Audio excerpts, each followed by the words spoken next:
9월 30일 화요일 새벽 예배를 하나님 앞에 올려드리겠습니다. 하나님의 말씀 역대하 13장 1절에서 5절까지의 말씀입니다. 여로보암 왕 18째 해에 아비야가 유다의 왕이 되고 예루살렘에서 3년 동안 다스리니라. 그의 어머니의 이름은 미가야요 기브앗 사람 우리엘의 딸이더라. 아비야가 여로보암과 더불어 싸울새 아비야는 싸움에 용감한 군사 40만 명을 택하여 싸움을 준비하였고 여로보암은 큰 용사 80만 명을 택하여 그와 대진한지라. 아비야가 에브라임 산 중 스마라임 산 위에 서서 이르되 여로보암과 이스라엘 무리들아 다 들으라. 이스라엘 하나님 여호와께서 소금 언약으로 이스라엘 나라를 영원히 다윗과 그의 자손에게 주신 것을 너희가 알 것 아니냐. 본문을 포함한 13장의 말씀은 남북 이스라엘 사이에 일어난 전쟁 이야기입니다. 아비야가 남유다의 왕이 되었을 때 북이스라엘의 여로보암과 전쟁이 벌어졌습니다. 그런데 그 시작부터 형편은 불리했습니다. 북이스라엘은 80만 명, 남유다는 40만 명, 군사의 수가 2배나 차이 났습니다. 인간의 계산으로는 승산이 없는 싸움이었습니다. 그러나 놀라운 반전이 일어납니다. 전쟁의 결과는 유다가 승리한 것입니다. 역대기 기자는 이 사건을 단순한 군사 충돌로 기록하지 않았습니다. 역대기는 언제나 왕들의 흥망을 군사적 능력이나 정치적 수완으로 평가하지 않았습니다. 오직 왕이 하나님을 의지했는가, 말씀과 예배를 지켰는가로 평가했습니다. 여기서 우리가 붙잡을 교훈은 분명합니다. 교회의 힘은 외형이나 숫자가 아니라 말씀과 예배에 있습니다.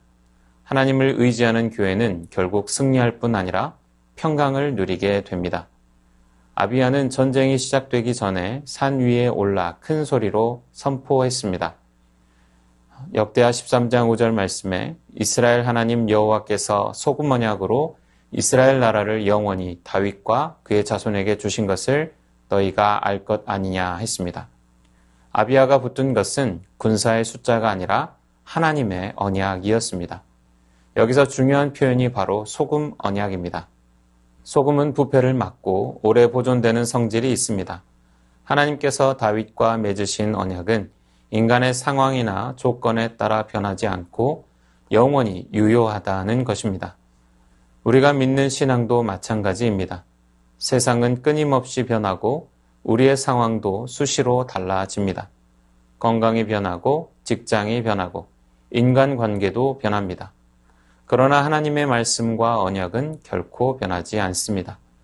우리가 붙들어야 할 것은 눈에 보이는 조건이 아니라 하나님이 주신 변치 않는 언약입니다. 반면 여로보암은 그 언약을 무시했습니다. 금송아지를 세우고 우상을 섬겼습니다. 제사장 제도마저 자기가 뜻대로 바꾸었습니다. 결국 말씀과 언약이 없는 신앙은 화려해 보여도 무너질 수밖에 없습니다. 교회가 외형적으로는 화려해도 말씀에서 떠나면 결국 무너집니다. 그러나 말씀 위에 선 교회는 작아도 연약해 보여도 하나님이 붙드시고 지키십니다. 아비야는 또 이렇게 말했습니다. 역대하 13장 10절과 11절. 여기서 말하는 바는 우리에게는 여호와를 섬기는 제사장이 있으니 아론 자손과 레위 사람들이다. 그들이 날마다 아침과 저녁으로 번제를 드리며 여호와의 계명을 지킨다. 우리는 하나님을 배반하지 않았다. 이 말입니다. 여기서 중요한 것은 날마다 아침과 저녁으로 번제를 드렸다는 말씀입니다. 이는 단순한 제사의 반복이 아니라 하나님을 잊지 않고 삶 전체를 예배로 드렸다는 상징성을 가지고 있습니다. 하루의 시작과 끝을 하나님께 맡기고 매일의 삶을 하나님 앞에 봉헌하는 예배였습니다. 여로보암은 금송아지를 세우고 아무 사람이나 제사장을 삼아 가짜 예배를 드렸습니다. 겉으로는 종교의 형식이 있었지만 그 중심에는 하나님이 계시지 않았습니다. 반면 유다는 달랐습니다. 비록 군대의 수는 절반밖에 되지 않았지만 하나님께서 명하신 대로 예배했습니다. 그들의 예배의 순종이 유다를 지켰습니다. 교회의 힘은 오직 예배에 있습니다. 교회가 예배를 잃어버리면 껍데기만 남습니다. 그러나 예배가 살아있으면 교회는 반드시 살아납니다. 우리나라 교회의 역사에서도 이 진리를 확인할 수 있습니다. 한국 전쟁 직후 무너진 예배당을 대신해 성도들은 천막을 치고 때로는 흙바닥에 모여 눈물로 예배했습니다. 건물은 없었지만 말씀과 기도와 찬양이 있었습니다. 하나님은 그 예배를 받으시고 한국 교회를 다시 세워주셨습니다. 예배가 회복될 때 교회는 반드시 회복됩니다. 오늘도 우리가 어떤 상황 속에 있든 가장 먼저 회복해야 할 것은 예배입니다. 전쟁이 한창일 때 여로보암은 유다를 앞뒤에서 포위했습니다. 인간적으로는 도저히 피할 길이 없어 보였습니다. 그러나 그때 유다 백성은 하나님께 부르짖었고 제사장들은 나팔을 불었습니다. 역대하 13장 15절 말씀에 유다 사람이 소리 지를 때에 하나님이 여로보암과 온 이스라엘을 아비야와 유다 앞에서 치시니 라고 했습니다. 여기서 중요한 점은 하나님이 싸우셨다는 것입니다. 인간의 힘으로는 불가능했지만 하나님이 개입하실 때 상황은 역전되었습니다. 이것이 승리의 비밀입니다. 교회의 승리는 전략, 지혜, 숫자에 있지 않습니다. 오직 하나님을 의지하는 믿음에 있습니다. 우리의 가정도 우리의 인생도 마찬가지입니다. 계산으로는 답이 안 나오고 형편으로는 길이 보이지 않을 때 우리가 해야 할 일은 하나님을 의지하는 것입니다.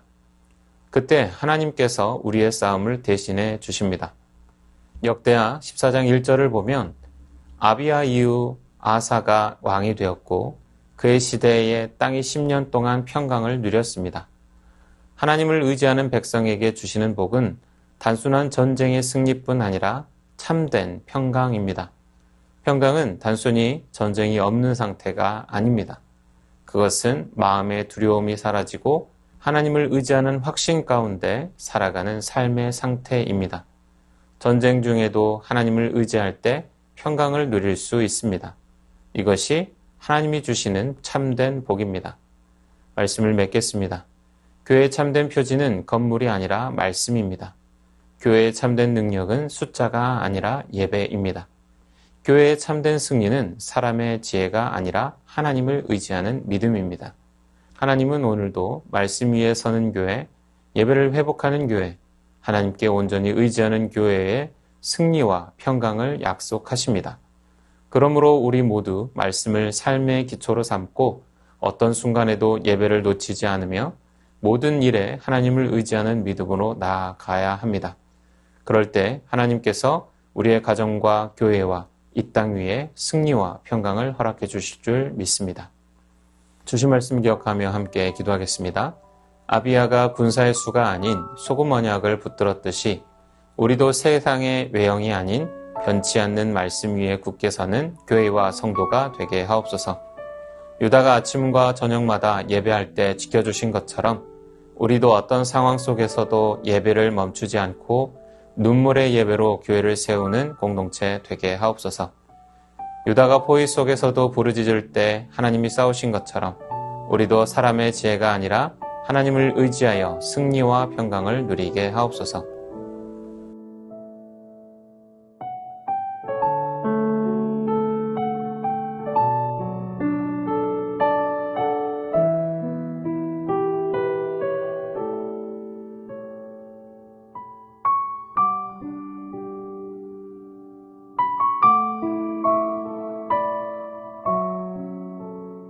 나라와 민족을 위해서 기도합니다. 대한민국의 정치, 경제, 사회 전반에 주님의 공의와 평강이 임하게 하시고 위정자들이 하나님을 경외하며 공정과 정의를 바로 세우게 하옵소서. 나이지리아에서는 그리스도인들을 향한 테러가 지속적으로 발생하고 있습니다. 폭력에 내몰린 성도들의 생명과 안전을 지켜주옵소서. 굶주림과 질병 속에 신음하는 북한 주민들에게 생명의 양식과 필요한 자원이 공급되어 육체와 영혼이 회복되게 하옵소서.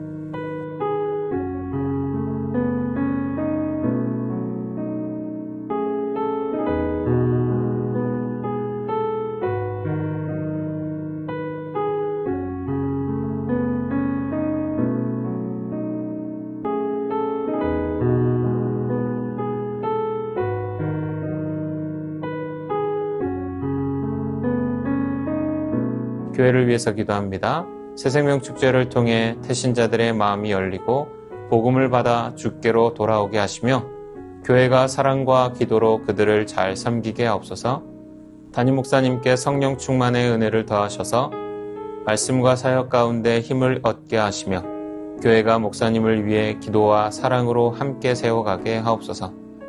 모든 시니어 어르신들에게 영육의 강건을 주시고 오랜 삶의 경험이 믿음 안에서 지혜와 본이 되어 가정과 교회와 사회를 든든히 세우게 하옵소서.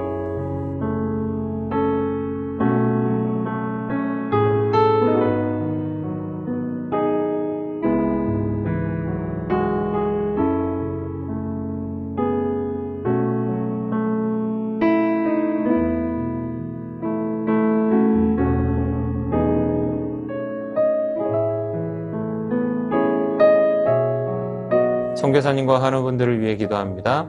탄자니아 조병훈 허선옥 선교사님을 위해 이번 달 중고등학교 준비의 필요들이 주님의 손길을 통해 잘 채워지도록 탄자니아 정현우 정슬기 선교사님을 위해 한국 체류 기간 동안 모든 일정과 만남이 주님의 인도하심 안에 있고 영육 간에 강건하게 하시고 믿음으로 하루하루를 살아가도록 지난 어린이 캠프와 은지아 판다 교회 헌당 예배를 통해 흘려주신 은혜가 아이들과 성도들의 삶 속에서 열매 맺고 지역교회들이 복음 안에서 든든히 세워지도록 환우분들을 위해 기도합니다. 배복희 집사님, 유방암 수술 결과가 좋아 이제는 방사선과 약물 치료만 받으면 된다고 합니다. 남은 모든 치료와 회복의 과정 속에도 주님께서 함께 하셔서 온전히 치유되도록 은혜를 베풀어 주옵소서. 조정순 권사님 남편 백형호님, 뇌출혈로 입원 중입니다. 일반 병실로 옮겨 재활치료와 언어치료 중입니다. 회복시켜 주시고 일상생활이 가능하게 하옵소서. 박세현 집사님, 유방암 발병 이후 뼈로 전이된 상황 가운데 있습니다. 육신의 모든 통증이 사라지고 마음 가운데 하나님의 깊은 위로와 회복의 은혜가 충만히 임하게 하옵소서. 김민정희 집사님, 방사선 치료의 효과가 크지 않아 현재는 호르몬제로 치료를 받고 있습니다. 검사 수치가 더 이상 악화되지 않고 안정되며 하나님의 은혜로 점차 회복되게 하옵소서. 권호순 권사님, 진행 중인 항암 치료가 계속 효과를 나타내어 암세포가 완전히 사라지고 면역력이 증가하여 모든 치료를 잘 감당하게 하옵소서. 노성빈 형제님, 크론병으로 8주에 한 번 주사제 치료를 하고 있습니다. 부작용이 생기지 않도록 보호하여 주시고 소장의 모든 염증이 사라지게 하옵소서. 이 밖에도 수술 이후에 회복 중에 있는 분들, 오랜 투병 중에 있는 분들을 위해 기도하기 원합니다. 선교사님과 한우분들을 위해 기도한 후 자유롭게 기도하겠습니다.